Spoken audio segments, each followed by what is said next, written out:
우리 다시 한번 마음을 다짐하겠습니다. 주여 말씀하옵소서.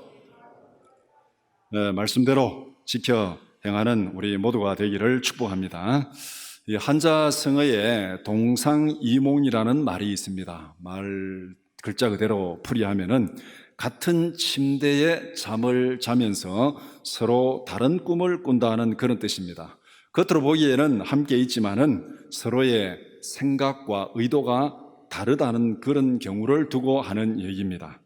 오늘 마가복음 14장 3절에서 9절을 읽었습니다. 오늘 본문은 간단히 얘기하면은 베다니에서 있었던 동상이몽을 설명하고 있습니다.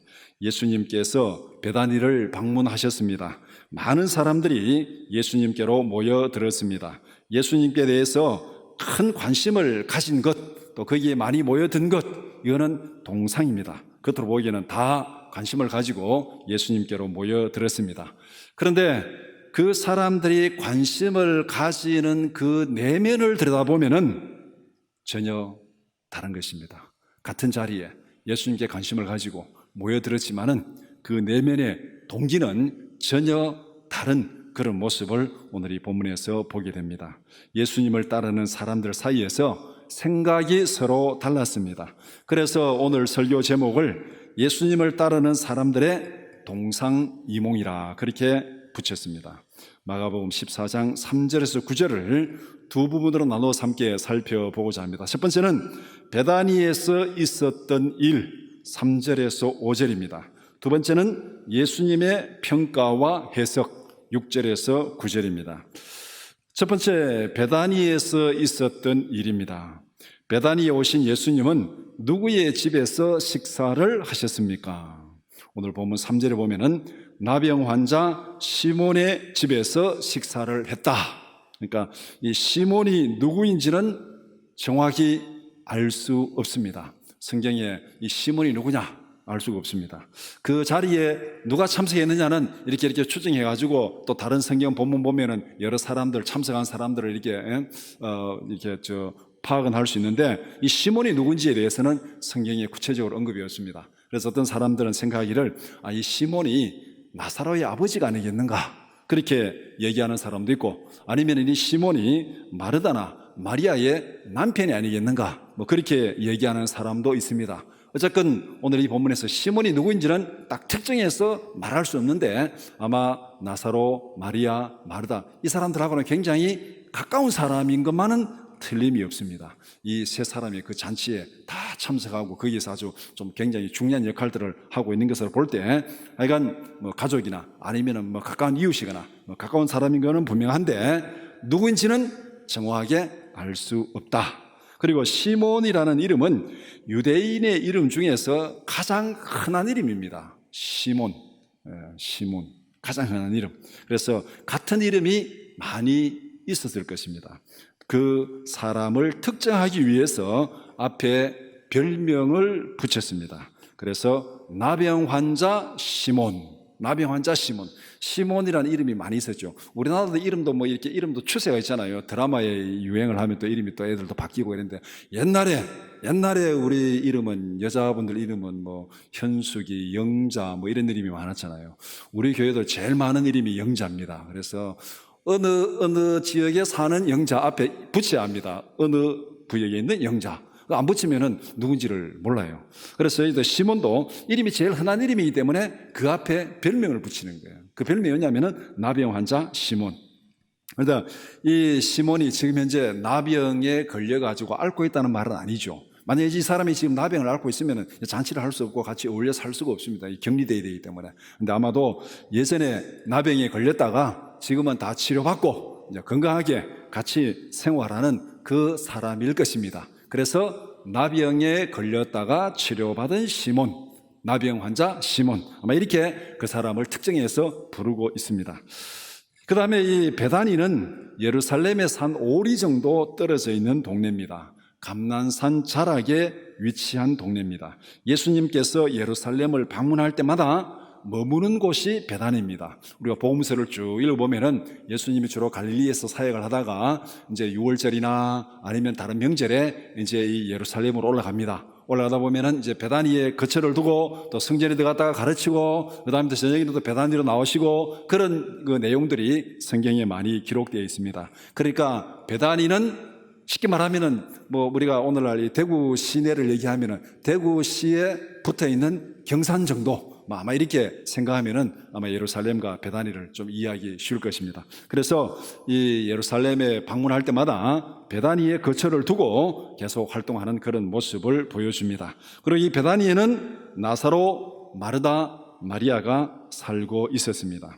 예수님은 베다니에서 큰 환영을 받았습니다. 오늘 또 예수님은 베다니에서 큰 환영을 받았습니다. 앞에서 보면 죽은 나사로도 살린 그곳이니까 얼마나 그 베다니 사람들이 예수님에 대해서 굉장히 환영하고 존경하고 따르겠습니까? 시몬의 집에서 큰 잔치가 벌어졌습니다. 이것이 오늘 본문에서 일어난 사건의 배경입니다. 예수님께서 식사하실 때 한 여인이 어떤 행동을 하였습니까? 한 여자가 예수님의 머리에 향유를 부었다, 그렇게 말씀합니다.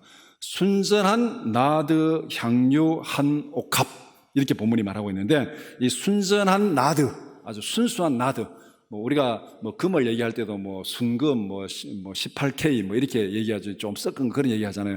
그때 이 향유가 굉장히 귀하기 때문에 순수한 향유를 파는 것도 있고, 또 거기에다가 포도주를 좀 섞어가지고 좀 이렇게 희석해서 파는 경우도 있고, 뭐 그렇게 했답니다. 그래서 여기서 순전한 나드, 굉장히 고급 향유고, 이 나드 향은 인도 지역에서만 나는 것이기 때문에 그때는 전부 다 먼 거리를 수입해서 사용하니까 굉장히 비싼 그런 향유였다고 합니다. 그리고 나드 향의 용도가, 기름을 붓는 용도가 여러 가지 있는데 특별히 나드 향의 용도를 크게 두 가지로 정리할 수 있습니다.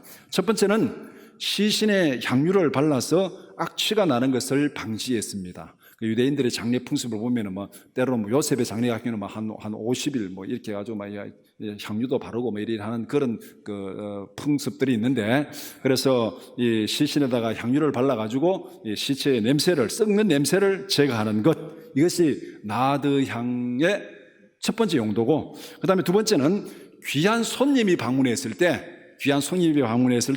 머리에 향유를 발라가지고 그 집안의 향기를 딱 가득하게 해서, 사람이 뭐 더운데 또 이렇게 사막 지역에 또 이래저래 다니다 보면 물도 별로 없을 거니까 뭐 건조하지만 또 냄새가 날 수 있잖아요. 그러니까 향료가 발달한 그 문화는 냄새가 많이 나는데요, 물이 별로 없고. 그러니까 이 향유가 굉장히 중요한 데는 냄새가 난다는 얘기잖아요. 그래서 이제 손님이 오면은 머리에 이 향을 발라가지고 집안의 냄새를 좋게 하고, 또 그 손님에 대한 굉장한 존경과 예우를 표현하는 그런 면에서 이 비싼 나드 향을 사용했다고 합니다. 이렇게 본다면은 이 여인은 예수님께 최고의 존경을 표시한 것입니다. 머리에 향유를 조금 바른 것이 아닙니다. 아예 한 옥합을 다 깨가지고 머리에 부었습니다. 집에 귀한 손님이 들어왔으니까 머리에 그냥 향유를 조금 발라가지고 냄새만 다 풍기는 게 아니고 아예 그냥 한 옥합을 다 거기에다가 부어버렸습니다.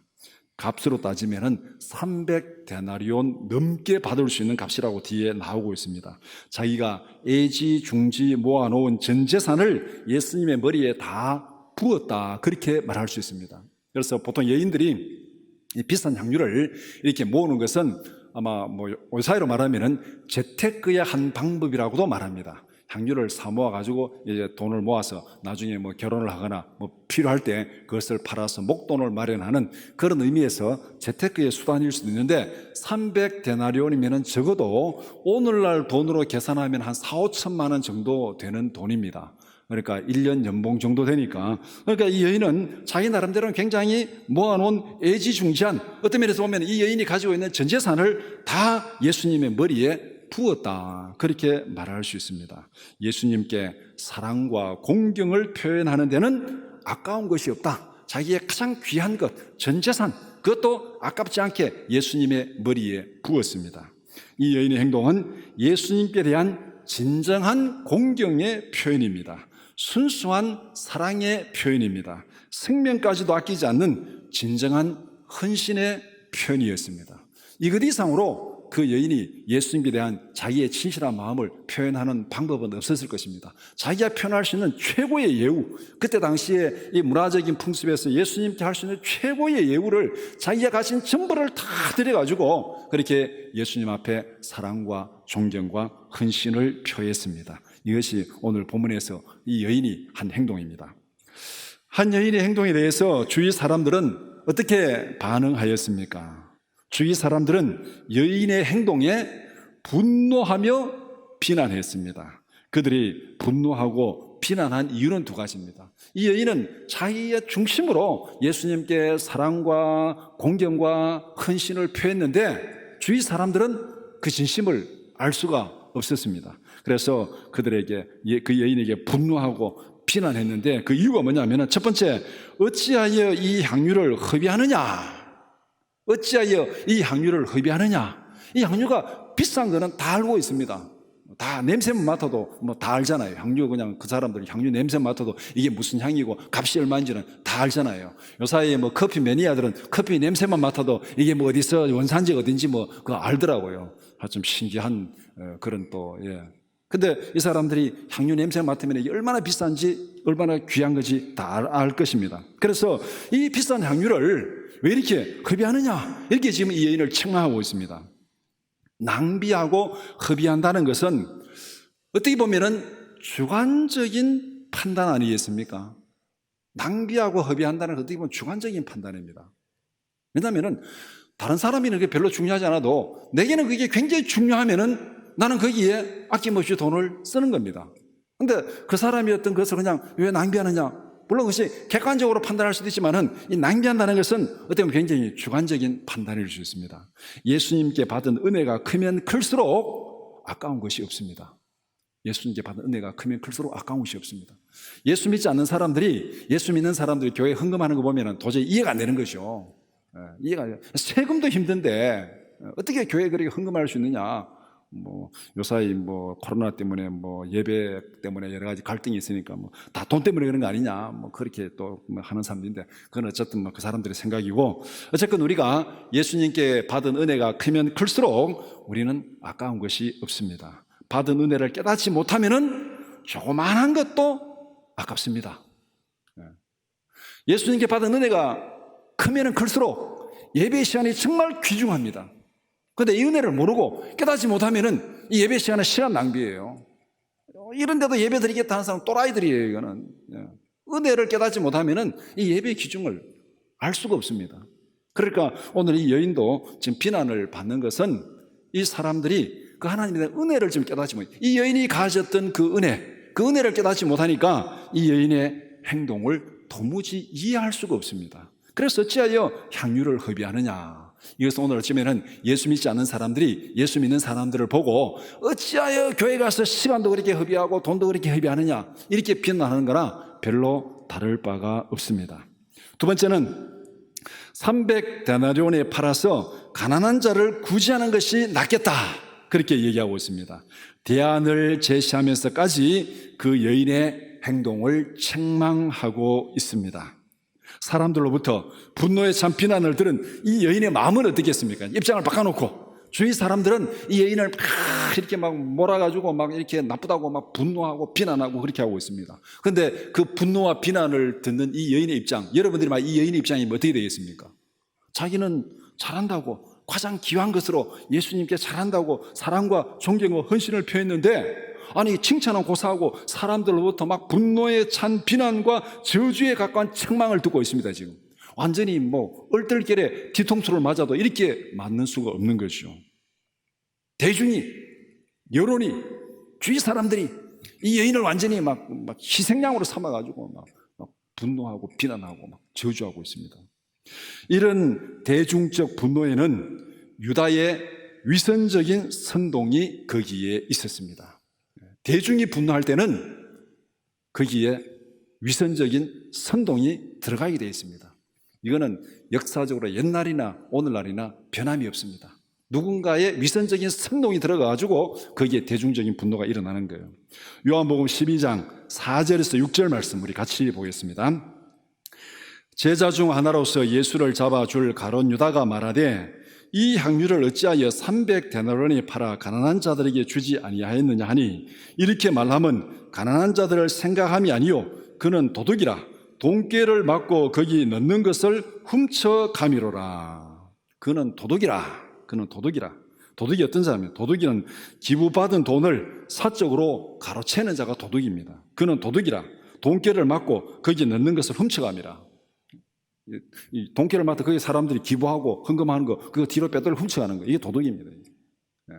공익을 위해서 기부받은 돈을 사적으로 가로채는 자가 오늘 이 본문에서 예수님이 말하는 도둑입니다.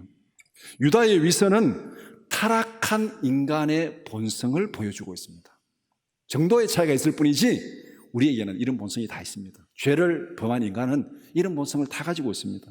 옛날부터 오늘까지 변하지 않는 그 인간의 본성, 오늘도 우리 주위에 인권, 정의로 표현한, 포장한 그런 수많은 탐욕과 거짓과 이 도둑을 많이 보고 있습니다. 옛날에도 똑같습니다.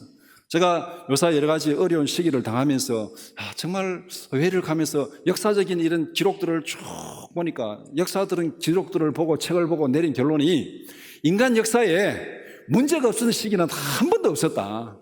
인간 역사에 고난이 없었던 시기는 한 번도 없었다. 우리가 볼 때는 그때가 무슨 화려한 문화가 있고 예술 작품이 있고 멋있어 보이는데, 그때 당시의 기록을 들여다보면은 그때 사람들 더 고민스럽고 더 골치 아픈 문제들이 너무너무 많았습니다. 종교개혁 시대에 그 종교개혁이 일어나는 그 시대 상황을 보면은 너무너무 세상이 타락하고 부패하고 엄청난 그런 고민들이 많이 있었던, 문제가 많은 시대였습니다. 또 고대를 거슬러 올라가면 우리가 어거스틴, 굉장히 유명한 신학자, 그 신학자가 정말 오늘날 사람들이 존경하는 그런 고전을 많이 남겼는데, 그 신학자가 살아간 시대도 문제가 너무너무 많고 골치 아픈 일이 너무너무 많고 세상이 완전 질서가 무너지는 그런 일들이 너무너무 많았습니다. 그리고 보면은 오늘 우리가 경험하고 있는 이 일들은 우리만 경험하는 일이 아닙니다. 인간이 범죄하고 범죄한 인간이 살아가는 이 타락한 역사에는 마땅히 있을 수밖에 없는 가시와 엉겅퀴가 돋아나는 그것이 인간 역사입니다. 우리가 도무지 못 당할 일을 당하는 게 아니에요. 어떻게 보면은 죄악 세상에서 마땅히 당할 일을 우리가 당하고 있습니다. 그렇다면은 우리가 이것을 어떻게 이기고 극복하느냐, 그것이 우리에게 주어진 숙제입니다. 그래서 오늘 이 본문에 베다니에서 있었던 일, 한 여인이 성심성의를 다해서 예수님께 존경을 표했는데, 그 사건을 두고 주위 사람들은 완전히 그냥 분노하고 비난하고 매도하고, 그 배후에는 타락한 가룟 유다의 선동이 있어가지고 완전히 한 여자를 마녀 사냥하는 그런 모습이 베다니에서 있었던 일입니다. 두 번째, 예수님의 해석과 평가. 여인의 행동에 대한 사람들의 반응에 대해서 예수님은 무엇이라고 말씀하셨습니까? 예수님은 두 가지를 말씀합니다. 첫 번째, 너희들은 그 여인을 괴롭히지 말라. 그 여인을 괴롭히지 말라. 이 말은 다른 말로 말하면 뭐겠습니까? 그 여인이 지금 얼마나 괴로움을 당하고 있는가를, 그 여인이 거기서 얼마나 괴로움을 당하고 있는가. 예수님의 첫 마디가 괴롭히지 말라는 거예요. 잘했다가 첫 마디가 아니고 괴롭히지 말라, 가만두어라, 괴롭히지 말라. 이 말은 예수님이 보기엔 너무너무 민망한 거죠. 지금 그 여인이 주위 사람들로부터 비난을 듣고 막 괴롭힘을 당하니까 너무너무 민망하니까 예수님께서 그만두라, 더 이상 말하지 마라, 그 여인을 괴롭히지 말라, 그렇게 말하고 있습니다. 주위 사람들로부터 분노에 찬 비난을 듣고 괴로워하는 그 여인의 심정을 예수님께서 지금 너무너무 잘 알고 있습니다. 얼마나 괴로움을 당했겠습니까? 자기는 잘한다고 했는데, 비싼 돈을 들여서 진심으로 했는데 칭찬은 고사하고 여론재판, 인민재판, 문자폭탄 다 받았습니다. 마음이 얼마나 답답하고 억울하겠습니까? 예수님은 그 여인의 마음을 아셨습니다. 예수님께서 그 여인의 든든한 구원자가 되어 주셨습니다. 사람들은 겉모습을 보고 판단하지만 예수님은 그 중심을 보고 판단하셨습니다. 여러분도 이런 답답한 일을 당한 적이 있습니까? 정도의 차이는 있겠지만은 한두 번은 다 있었겠죠. 예수님께서 우리의 마음을 아시고 위로하실 줄 믿습니다. 우리의 소망은 이것밖에 없습니다. 세상 사람들 앞에 내 억울하다고 막 얘기하면은, 그게 또 억울하다고 얘기한다고 사람들이 들어주는 게 아니에요. 사실 뭐 코로나 때문에 이런저런 일들이 많은데 제가 어제 언뜻 인터넷 신문에 보니까 우리 여러분들 다 이렇게 부산에서 온천교회인가 거기에서 뭐 그때 초창기에 확진자가 한 30명 나온 그 사건을 기억하시죠? 청년들이 수련회 갔다가 이게 뭐 30명 정도 확진자가 나왔는데 거기에 이제 이 확진자 동선을 파악해가지고 이렇게 이제 뭐 구청에서인가 이제 기록이 홈페이지에 올렸는데 문제는 그 교회 뭐 한 90년생하고 93년생 남자는 93년생이고 여자는 90년생이고 근데 이 여자가 또 그 교회 안에 같은 다른 남자와 약혼자였다고 뭐 그렇게 했는데 90년생과 93년생이 이렇게 하다 보니까 같은 날 같은 시간에 같은 호텔에 있었다는 게 이게 딱 이제 기록이 나온 거예요. 그러니까 주위 사람들이 그걸 보고는 둘이 불륜이다 이렇게 된 거예요. 불륜이다. 어떻게 또 구청에서 친절하게 뭐 30 몇 번 환자는 누구 몇 번 환자와 약혼자다 이까지도 공개를 해준 거예요. 그러니까 어떻게 약혼한 여자가 다른 남자하고 그 같은 날 저녁에 같은 시에 호텔에 있었느냐 불륜 아니냐부터 해가지고 막 인터넷에 난리가 난 거예요. 그러니까 옆에 있는 사람들이 너무 억울해가지고 옆에 있는 사람들 그걸 이제 변호해 주는 거예요. 불륜 아니고 그날 우리 수련회를 위해서 그 앞에 몇 명 임원들이 거기서 지금 합숙하고 훈련했다. 그러니까 그 자리에 같이 있은 거다. 어떻게 불륜이냐? 이걸 가지고 막 사람들이 아니라고 변명을 해도 더 안 듣는 거예요. 더 안 듣는 거예요. 하여튼 이것이 오늘 지금 우리 주위에서 벌어지는 일들입니다. 답답한 일을 당했는데 이거 아니라고 그렇게 막 변명을 해도 거기에 막 더 문자 폭탄이 쏟아지고 막 더 그냥 이렇게 막 매도하는 그런 현상들을 보게 됩니다. 이럴 때 도대체 우리가 어떻게 해야 되겠습니까? 우리가 이런 일을 당하면 도대체 어떻게 해야 되겠습니까? 방법이 없습니다. 방법이 없어요. 정말 하나님 앞에 쏟아놓고 해결해 달라고 구하는 것밖에는 방법이 없습니다. 예수님의 인정과 지지와 위로가 최고가 아니겠습니까? 우리가 세상의 위로를 받는 것도 중요하지만 예수님의 인정, 예수님의 지지, 예수님의 위로를 받는 우리 모두가 되기를 축복합니다. 그래서 오늘 본문의 첫 번째, 너희들은 그 여인을 괴롭히지 말라. 그 여인을 괴롭히지 말라. 두 번째, 그 여인은 내게 좋은 일을 하였느니라. 비난받을 일이 아니라 칭찬 들을 일을 했다고 지금 그렇게 말씀하고 있습니다. 값비싼 향유를 낭비한 것이 아니라 마땅히 할 일을 했다는 것입니다. 너희들이 하지 못한 그 일을 이 여인이 했다. 너희들이 하지 못한, 너희들이 알아차리지도 못하고 해야 될 일도 알지 못하고 너희들이 그냥 무심하게 지나가는 그 일을 이 여인이 했다. 예수님께서 공개적으로 적극적으로 여인의 행동을 칭찬했습니다. 예수님은 그 여인이 행한 일에 어떤 의미가 있다고 말씀하셨습니까? 그 여인은 힘을 다해서 나의 장례를 준비했다. 여인은 어떤 목적으로 예수님께 향유를 부었겠습니까? 앞에서 나드 향유를 사용하는 두 가지 경우를 얘기했습니다. 첫 번째는 시신에 향유를 발라서 냄새를 제거하는 것. 두 번째는 귀한 손님이 방문했을 때 머리에 향유를 발라서 존경을 표시하는 것. 이 두 가지라면 여인이 이 예수님의 머리에 향유를 부은 것은 어떤 것이겠습니까? 장례를 준비한 건 아니겠죠. 예수님이 살아있는데 지금 시신에 바른 거 아니잖아요. 그런데 아주 귀한 손님이 왔으니까 머리에 향유를 발라서 존경을 표시한 거죠. 분명히 두 번째 의도로 예수님 머리에 향유를 부었을 것입니다. 그런데 예수님은 그 여인의 행동을 어떻게 평가했습니까? 힘을 다해서 내 장례를 미리 준비하였느니라. 힘을 다해서 내 장례를 미리 준비하였느니라. 예수님이 이렇게 평가하고 있습니다. 이 여인도 자기가 알지도 못한, 전혀 기대하지 못했던 그 일을 했다고 지금 예수님이 평가하고 있습니다. 자, 그럼 여기서 인사와 존경을 표하는 것이 중요합니까? 장례를 준비하는 것이 중요한 것입니까? 어느 것이 중요합니까? 이 여인은 지금 인사하며 존경을 표했습니다. 굉장히 중요한 일을 했어요. 그런데 예수님은 장례를 준비한 것이다. 지금 그렇게 얘기하고 있습니다. 둘 중에 어느 것이 중요하겠습니까? 말할 필요도 없이 장례를 준비하는 것이 훨씬 더 중요한 것이죠. 왜냐하면 인사와 존경을 표하는 것은 기회가 많이 있을 수 있습니다. 오늘 손님 오면 또 존경 표하고 또 뭐 한 달 뒤에 또 오면 또 다시 또 그렇게 할 수도 있고 이번에 못해도 다음에 또 할 수 있는 기회가 있어요. 그런데 장례 준비는 어떻습니까?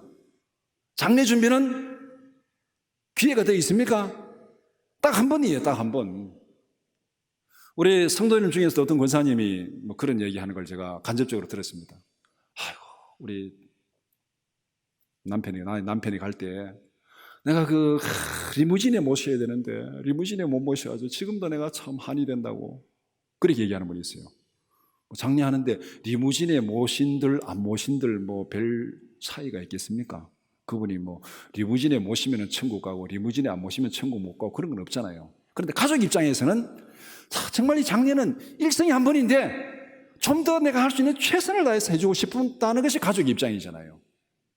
그거는 뭐 누구든지 다 마찬가지입니다. 그래서 그거 어떻게 자기가 좀 소홀히 했다고 생각하면은 두고두고 마음에 걸리는 것이죠. 그때 내가 좀 더 잘할 걸. 더 이상 기회가 없습니다. 한 번 지나가면 기회가 없어요.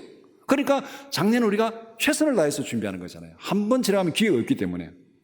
그래서 오늘 이 본문에서도 장례 준비는 일생에 딱 한 번이다. 어느 것이 급하고 중요하냐? 장례가 중요한 겁니다. 예수님은 이런 관점에서 제자들의 잘못을 바로잡아주고 있습니다. 가난한 자들은 항상 너희와 함께 있다. 오늘 이 본문에서 예수님께서 가난한 자에게 구제하는 것이 나쁘다 말하는 것 전혀 아니에요. 그거는 정말 부정할 수 없는 중요한 일입니다. 그런데 뭐라고 말합니까? 가난한 자들은 항상 너희와 함께 있다. 언제든지 원하는 대로 구제하라는 것입니다.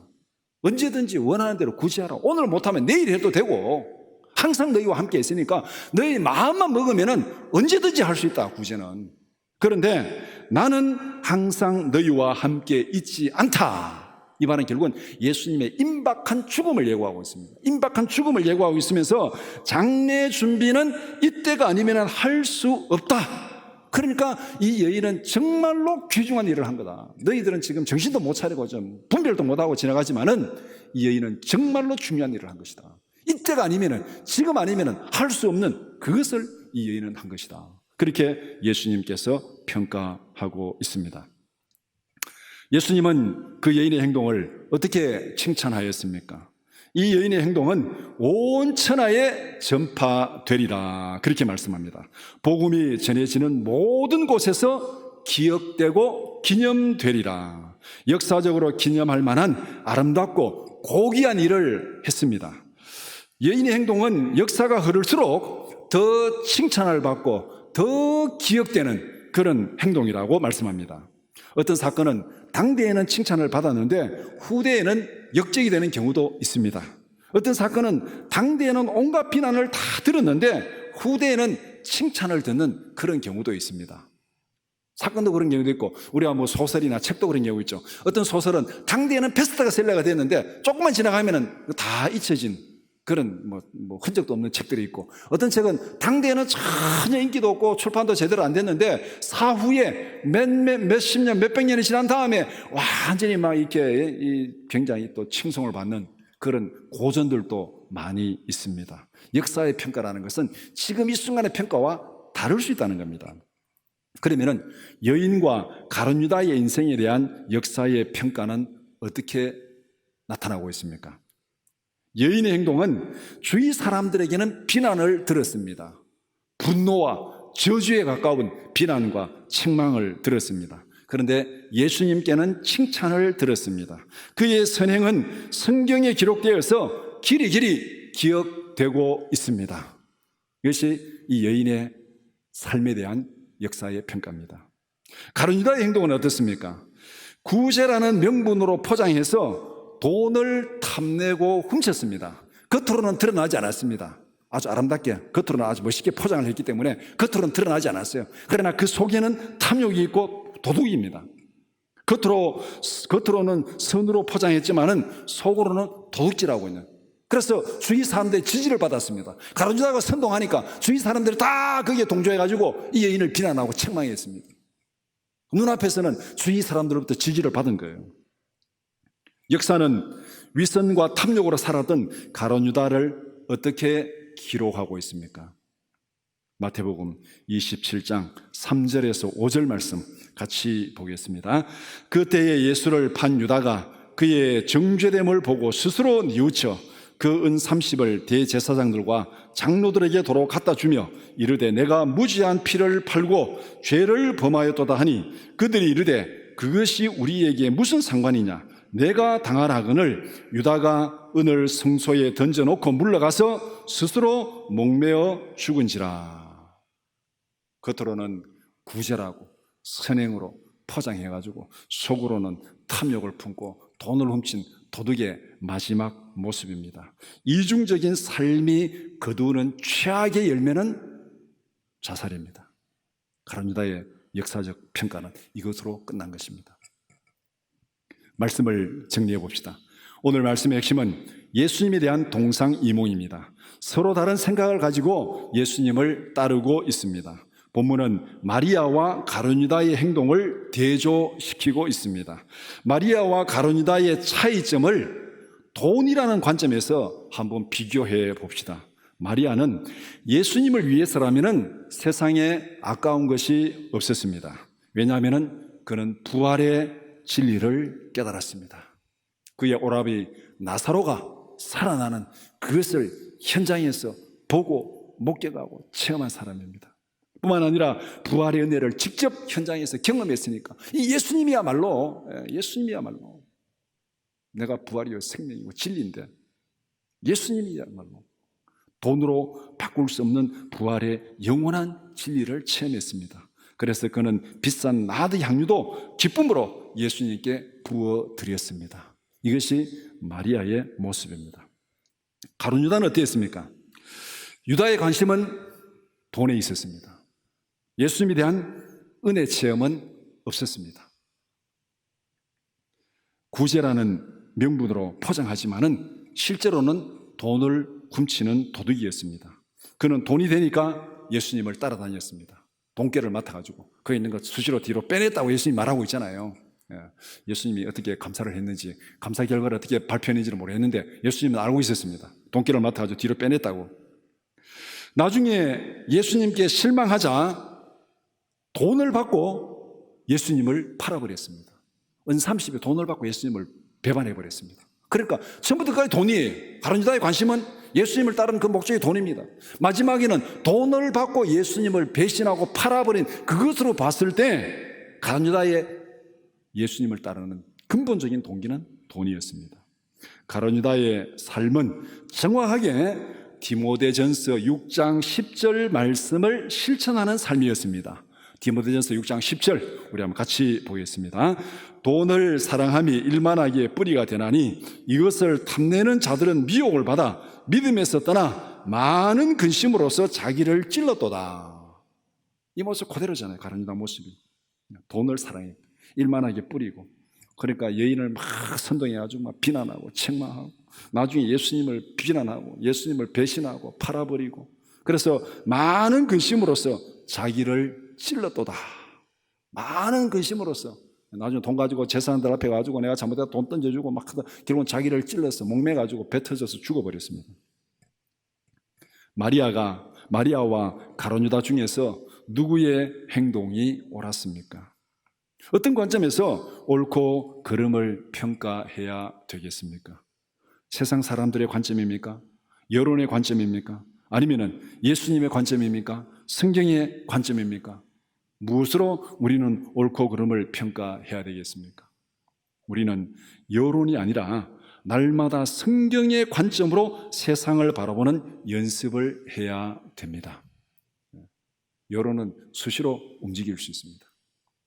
우리가 어떤 사건이 벌어졌을 때 여론이 뭐라고 하든지 언론이 뭐라고 하든지 이게 성경적인 관점에서 옳으냐 그러냐, 그것을 우리가 먼저 평가하고 판단해야 됩니다. 우리는 그 연습을 늘 해야 됩니다. 그 연습을 하기 위해서는 날마다 성경을 묵상해야 돼요. 성경을 묵상하고 성경이 우리 안에 있어야 그 기준으로 평가할 거 아닙니까?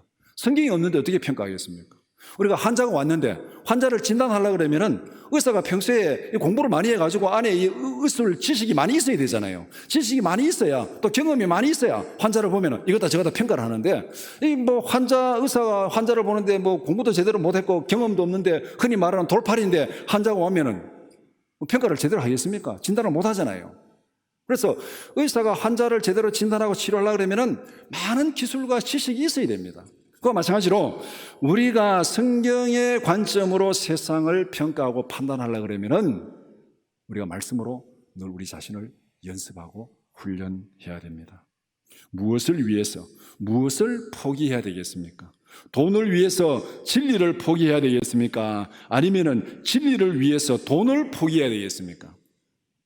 현실적으로 이것은 말처럼 쉬운 결정이 아닙니다.